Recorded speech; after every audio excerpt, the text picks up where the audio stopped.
So good morning. It's Friday morning, so time for our weekly interview from Keller Williams Southwest. This is the Real Estate Know-hoW.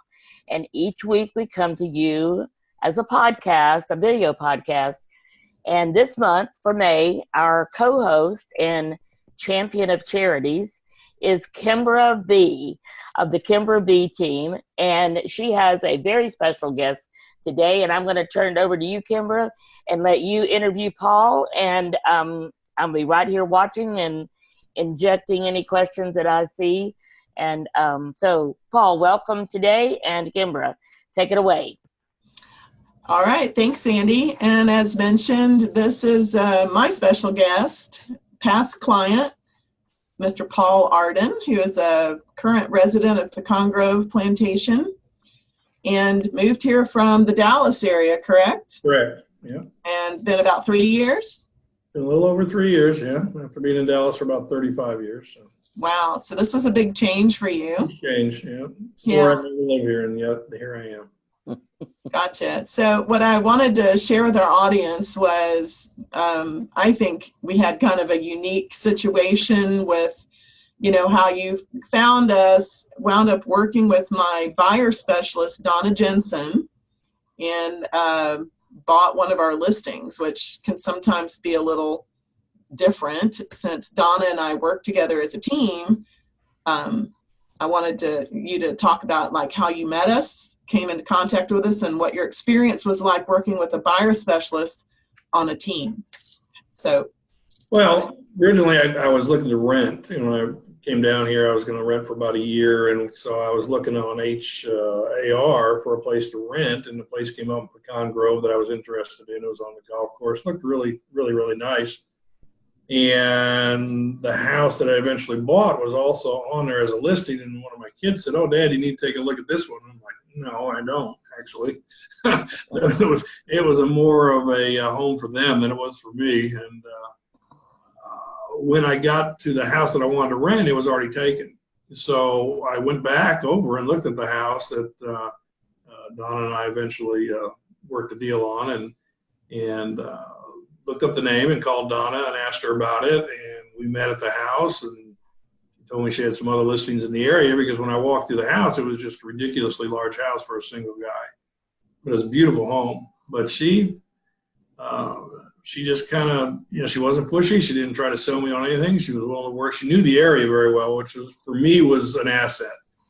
Because being from Dallas, I don't know anything. You know, I don't know one neighborhood from another. And I was working with another agent in the Cypress area, and she kind of knew that area versus Donna's area. But there's a completely different feel to Pecan Grove versus Cypress. It has a unique feel to it, and I kind of like that. And still out in the country, still very, you know, kind of rural feel to it. And we looked at a number of homes in the area, and a little more, about half the size. Actually, would have been a whole lot easier on the payment side. But I kept coming back to that house, and she just basically said, "This house grows, you know, just meant for you. You know, there's a reason you're coming here." And she was right. And we did have some challenges with the seller, you know. One of my questions to her was, knowing you were the listing agent, and she was, you know, supposed to be representing me, is how that was working, because I bought homes before. It doesn't work that way. You know, they're representing the seller no matter who they are. Even though they're getting paid by me, they're still representing the seller. And there's a huge disadvantage there. Yeah. Because, you know, it's not to my benefit no matter what. Or Donna reassured me that even though you guys were in the same office, that it was completely independent. So that kind of made me feel good, although I was still skeptical. But as the process went on, I could tell that there was definitely some independence in the conversations. You know, you two weren't colluding, as the popular phrase today, to sell that house. You know, she was truly representing me.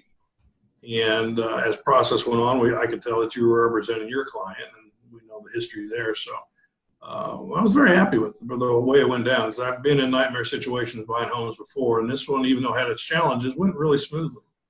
That's great. I'm glad you felt she had your back at some point. Like you said, it is concerning to a consumer that two people that work on the same team could actually do total and complete confidential representation of their specific clients. And she and I work really hard in that respect to make sure people feel, she has your back and your interests come before anything else. And I have to represent my sellers the same way. Although we do like to help each other in a way that we know things are going to work best for everybody. We always bring those suggestions, but your wishes come before everything else. So. Well, and having raised 3 children, I sniff out when someone's not being honest with me pretty quick. and I felt very comfortable dealing with you guys, And if I didn't, I would have walked away from it, and I would have picked the other agent that I was working with, And she was nice too, and all, but Donna just seemed to have to just take that extra step. And I can't really put my finger on it. I can just tell you I was very comfortable with the way she did her business. Well, you mentioned earlier, Paul, when we were talking before we started the broadcast, that she listened to you.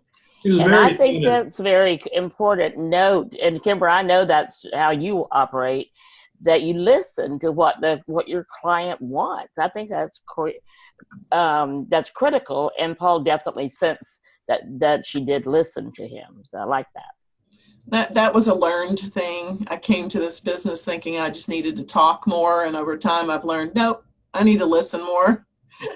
It's more about what you guys need and want, and my job to figure out how to make that happen. So go ahead. No, I mean, my income level is such that, there was a lot of variety there she could have went with, and she didn't try to upsell me. She was trying to focus on what I wanted rather than the biggest commission. She wasn't interested in her end of it. She was interested in making me happy. And that was very evident, very upfront, so I think that's why we worked through it. Great. And again, it's very daunting when you move to a new town and you don't know it. I don't know one neighborhood from another when I first moved here. I didn't know how to get here. So if it wasn't for my iPhone, I would have been driving around lost or using maps, So she helped in that comfort zone, and the fact that she knew the area and she would tell me different places to go eat and go visit and that sort of thing. So that's way beyond just being a real estate agent. So that was, she was very helpful. It took a lot more to it. More to it. Yeah, we want to be your realtors for life, and that's everything besides the house. Mm-hmm. All things lifestyle related. We work really hard to make sure we can help you with that too, especially newcomers. Where do you go to a dentist? Right. Do you call for tree trimming? Do you have a painter, a plumber? That I really work hard to keep a list of service providers that I trust that I could refer to right. my clients. And you did give me that, and I did.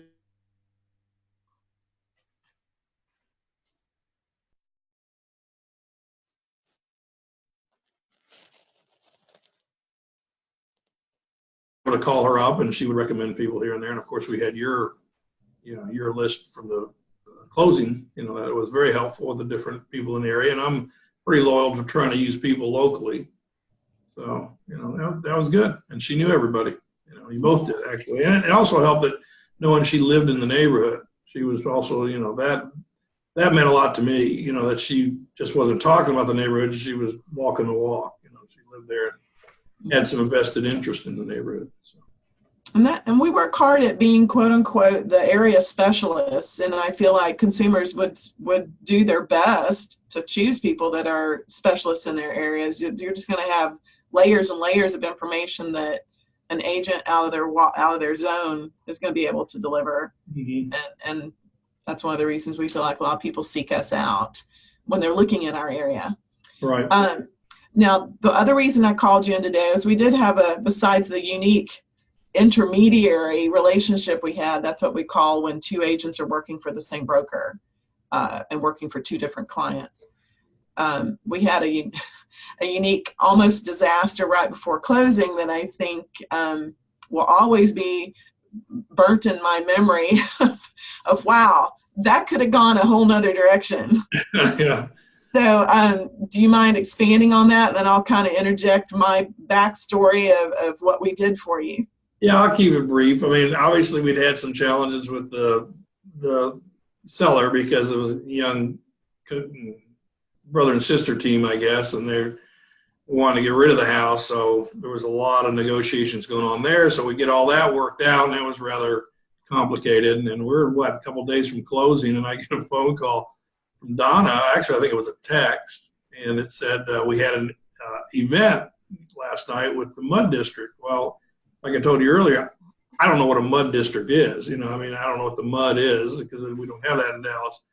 So when she says event, I'm thinking, well, they had a charity ball or an auction or something. I had no idea what she was talking about. And so I called her up. I said, what do you mean an event? How'd it go? She said, the house flooded. And I'm like, what? And she said that they were doing some work. They broke a pipe, and it was outside. It wasn't actually in the house, but it flooded your house and the neighbor's house. I'm like, really? And so she says, yeah, you're going to want to come out here and take a look. And so I was at the office, I believe, and I told my folks, I said, I got to go. And I got out there, and it was, it was a little daunting, but it wasn't nearly as bad as it could have been. Unfortunately, my neighbor took the brunt of it, but the pool was destroyed. As far as, because it was crystal clear when we were looking at the house, and got into the garage and got some sheetrock and whatnot. But she didn't panic, and she didn't go overboard, and she said, well, we'll take care of it. And to be honest with you, I didn't have to do anything. You guys kind of jumped in and got the pool guys out there and got it cleaned up, and within a couple of days, pool looked like it did to begin with. And I knew the water damage wasn't as bad as it was. Got a little bit in the breakfast room, I guess, on the wood, but we were able to dry that out. And at that point, I guess I was kind of sold on the process. And I'm not the kind of guy where I'll walk away from a deal. I don't fall in love with any kind of real estate deal if I don't like, I could have walked away, but because you guys went that extra mile and kind of put everything at ease, and I didn't have to do anything, and got the people in there, and we're dealing with the Mud District to get the insurance kind of taken care of and all that. And because it still was on the other, hadn't bought the house yet, it was on the previous owner's insurance policy. It was a little tricky negotiation, but you guys handled it without me even getting involved. So, well, good. It all cleaned up, and it was all good, and I'm enjoying my house.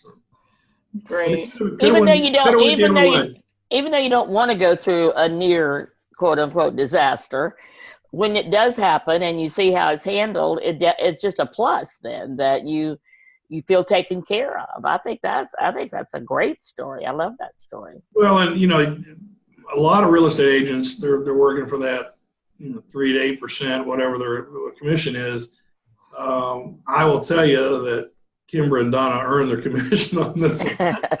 They did, and I know a little backstory that I'm not going to say unless you want to tell it later. But they definitely went the extra mile to make sure that everything went smoothly. I'm sure they were like ducks, on a pond. They were very smooth on top, and their little feet were just paddling away. That's a great story. The backstory that we didn't feel like you needed to hear. The Mud District was responsible for the damage, and I wanted to make sure before closing, to be fair to you, that there was a settlement and a dollar figure put into your hands before you closed on that property to make sure that you were made whole. I didn't think it was right. And it was a Friday, and I couldn't get anyone to answer me. I kept getting put off. Well, lucky for me, it was an election year. A Mud District has elected officials, and I've never done this before. I remember I was shaking all over when I did it, but I called the girl and I said, I left her a message. I said, there is no reason that someone in your position with quote unquote all coverage insurance shouldn't be able to give us an answer and get Cotton Industries or somebody out here to do an assessment on where there's water. I want a moisture meter run the entire perimeter of the house so he can know what he's dealing with. I want a pools professional out here to tell us what he's going to have to do to get, I think they said there was 18 inches of silt and trash in the bottom of that pool. Yep. What it was, an 8-inch water line in the neighbor's yard blew out, and it left an 8-foot deep crater that was 20 feet wide on the top, and all that dirt and water was shooting out for over an hour into the neighbor's yard. Well, he got it in his house because his house sets lower. This one, it just went into the entire yard and through the garage and filled up the pool. So it was a mess. You didn't get to see the worst of it. But anyway, I did get on to them, and I left her a message, and I said, if I can't hear from you by 5 p.m. today, that we have insurance adjuster on the way and a date and time set for that to be taken care of, then I'm going to have to go to the court of public opinion. And I'm going to go on social media and I'm going to ask for help. What are you threatening me with? She says. And I was like, I don't know, but if you don't answer, that's where I'm going next. Well, she didn't answer by 5 o'clock, and I went on to my Facebook page for the neighborhood, and I put out there some little snippets about what was going on and that I needed someone that had connections with the mud district to get in contact with me. Well, I mean, it was like, ooh, they were over there. I met 2 of them within an hour in front of the house, and they assured me they were going to get me in touch with the director, who then would be able to call in the insurance adjuster, who happened to be in Hawaii at the moment, to make sure this got taken care of. So we had a quote of what they were, the insurance was going to pay you to get everything put right before we closed.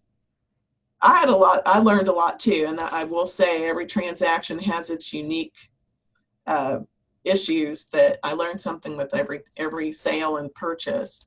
But that one, I learned Facebook has some power. Well, that explains why they know my name when I go to pay my water bill. Yeah.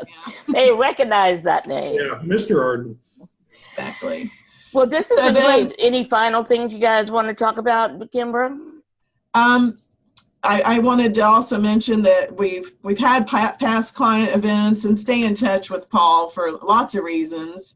Again, anything home related, we hope that we're his go-to if he doesn't know who to call with our list. But I wound up buying a house from a past client on his street, and I've been there quite a bit over the last 8 months getting this house renovated, and it just went on the market yesterday, and hoping that we get him some really great neighbors.